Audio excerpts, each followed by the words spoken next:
আমি আজকে আমাদের নিত্যদিনের একটি স্বাস্থ্য সম্পর্কে দুটো কথা বলবো। সেটা হলো মাথা ব্যথা।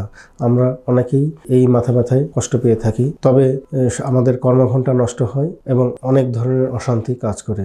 এই মাথা ব্যথা সংক্রান্ত ব্যাপারে আজকে আমি দুটো কথা আপনাদেরকে বলবো। আমি ডাক্তার মারুফ হোসেন, সহকারী অধ্যাপক, নিউরোলজি এবং মেডিসিন বিষয়ে বিশেষজ্ঞ। মাথা ব্যথা হলে মানুষজন প্রথমে ভেবে থাকে তার কোনো জটিল ব্রেনের কোনো অসুখ হলো কি না। অনেকে ভেবে থাকে এটা ব্রেন টিউমার। এই কথার পিছনে কিছুটা যুক্তি আছে বইকি, তবে আমাদের অভিজ্ঞতায় দেখা গেছে বেশিরভাগ মাথা ব্যথাতেই এই ধরনের সমস্যা মাথার ভিতরে থাকে না। তথাপি রোগীর এবং যারা কষ্ট পেয়ে থাকেন তারা আতঙ্কে বিভিন্ন সময় সিটি স্ক্যান করে থাকে। একটি সিটি স্ক্যানে অনেক ধরনের প্রচুর রেডিয়েশন হয়ে থাকে, যা শরীরের জন্য মারাত্মক ক্ষতিকর।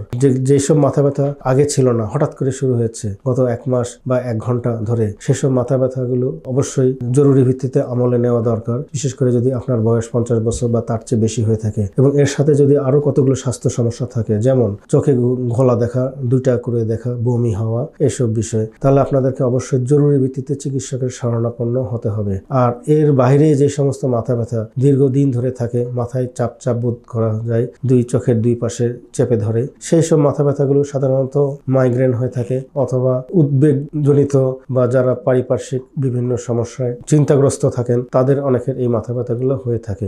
এই ধরনের ব্যথাগুলো মাইগ্রেন বা টেনশনজনিত যে মাথা ব্যথা, সেগুলোতে সিটি স্ক্যান করে বেশিরভাগ সময় কিছু পাওয়া যায় না এবং এগুলোতে সিটি স্ক্যান করার দরকারও পড়ে না।